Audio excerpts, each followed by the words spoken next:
In this tutorial, I will show you how to install VSCode for Windows 11 operating system. To download Visual Studio Code, click on this link. So I will download this one. This one is Windows 10 and 11, click on it. Open the download file and run it.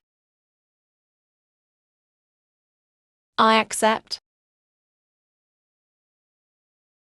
Disagreement, click on it. Click on Next. Select destination location, leave it like this. Click Next. Select Start menu. Click Next. Click on Create a desktop icon. Click on Next. Ready to install.